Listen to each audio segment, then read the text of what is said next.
अगर आपको कोई ये दोनों कंपनी दिखाए और पूछे शेयर प्राइस को देखकर ये बताओ कि कौन सी कंपनी बड़ी है, तो आप ज़रूर ही कहोगे कि एमआरएफ बहुत बड़ी कंपनी है।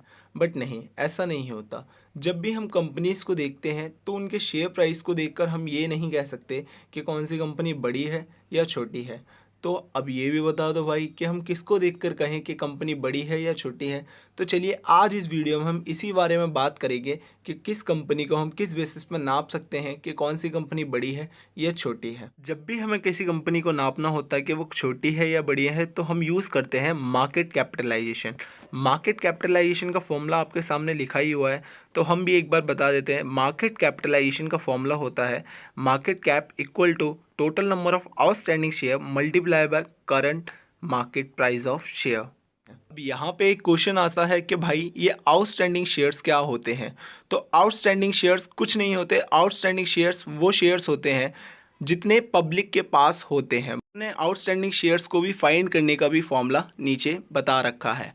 जैसे कि अगर हम टोटल कंपनी की शेयर कैपिटल को फेस वैल्यू से डिवाइड कर देते हैं तो हमारे आउटस्टैंडिंग शेयर्स निकल के आ जाते हैं। तो चलिए इसी बेसिस पे हम चेक कर लेते हैं कौन सी कंपनी बड़ी है, रिलायंस या एमआरएफ। यहाँ हमने जितना भी डाटा यूज़ किया है सारा हमने मनी कंट्रोल की वेबसाइट से उठाया है, तो आप भी वहाँ से चेकअप कर सकते हो। तो रिलायंस की जो टोटल शेयर कैपिटल है वो है 6,765 करोड़ एंड फेस वैल्यू है 10 रुपये की। तो अब यहाँ पे हम चेक कर लेते हैं आउटस्टैंडिंग शेयर्स कैसे फाइंड होंगे। तो outstanding shares total share capital divided by face value of share. तो हमने यहाँ पे लिख देते हैं total share capital divided by 10। तो यहाँ पे क्या आ जाएगा 676.5 करोड़, मतलब 676.5 करोड़ निकल के आ गया। ठीक है, तो ये क्या हो गए हमारे आउटस्टैंडिंग शेयर्स। अब आउटस्टैंडिंग शेयर से हम क्या फाइंड करेंगे, मार्केट कैपिटलाइजेशन, कि उसका मार्केट में हिस्सा कितना बड़ा है, वो कितनी बड़ी कंपनी है। तो इसी बेसिस पे हम चेक करेंगे मार्केट कैपिटलाइजेशन से कि वो कितनी बड़ी कंपनी है। तो यहाँ पे हम कर देते हैं जो हमारा फाइंड आउट होके है आउटस्टैंडिंग शेयर्स को मल्टीप्लाई करेंगे करंट शेयर प्राइस से। तो मल्टीप्लाई करने के बाद क्या वैल्यू निकल के आई हमारे पास, 17,58,900 करोड़।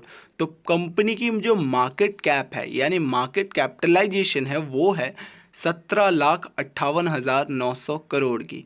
तो अब इसी तरह हम निकाल लेते हैं एमआरएफ की भी। तो यहाँ भी सेम चीज़ अप्लाई होगी, टोटल शेयर कैपिटल को डिवाइड कर देंगे फेस वैल्यू से। तो हमारे क्या निकल के आ जाएगा आउटस्टैंडिंग शेयर्स। तो टोटल शेयर कैपिटल कितनी है 4.24 करोड़ की और फेस वैल्यू 10 रुपये की। तो यहाँ पे क्या निकल के आ रहा है 0.424। तो यहाँ मार्केट कैपिटलाइजेशन निकालने के लिए हम क्या करेंगे, सेम चीज़ कि जो टोटल आउटस्टैंडिंग शेयर्स निकले हैं कितने हैं 0.24 multiply by current share price. Current share price हमने कितनी ले रखी है 85,000। तो यहाँ कितने निकल के आ रहे हैं हमारे जो मार्केट कैपिटलाइजेशन कितनी निकल के आ रही है, तो मार्केट कैपिटलाइजेशन है 36,040 रुपये की, मतलब कि 36,040 करोड़, सिर्फ और सिर्फ इतनी। तो अगर मैं यहाँ पे डिफाइन करना चाहूँ कि कौन सी कंपनी बड़ी है तो आप कह सकते हो कि कौन सी कंपनी बड़ी है। तो चलो मैं इसको एक बार दोनों को एक साथ लिख देता हूँ, फिर मैं आपको डिफरेंस दिखाता हूँ। यहाँ आप खुद देख सकते हो कि रिलायंस का जो RIL है, रिलायंस है वो, ठीक है, तो उसकी जो मार्केट कैपिटलाइजेशन है वो कितनी है 17,58,900 करोड़ की। और MRF की जो मार्केट कैपिटलाइजेशन है वो सिर्फ और सिर्फ 36,040 की है। तो इसमें डिफरेंस बहुत बड़ा है। तो मतलब कि बहुत बड़ी कंपनी कौन सी कहूँगा मैं तो भाई रिलायंस को ही कहूँगा, क्योंकि उसकी जो मार्केट कैपिटलाइजेशन है वो MRF से बहुत ज़्यादा है। तो अगर आपको कोई भी पूछता है कि शेयर प्राइस के बेसिस पे बता दो कि कौन सी कंपनी बड़ी है, तो पॉसिबल नहीं होता कि आप शेयर प्राइस के बेसिस पे बोल दो।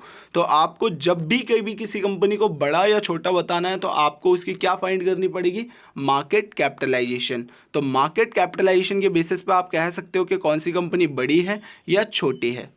तो मिलते हैं आपसे एक और नई वीडियो में नए टॉपिक के साथ। अगर आपको ये वीडियो पसंद आई है तो हमारे चैनल को सब्सक्राइब ज़रूर करें एंड अगर आपको कोई भी डाउट हो तो कमेंट सेक्शन में ज़रूर बताएं।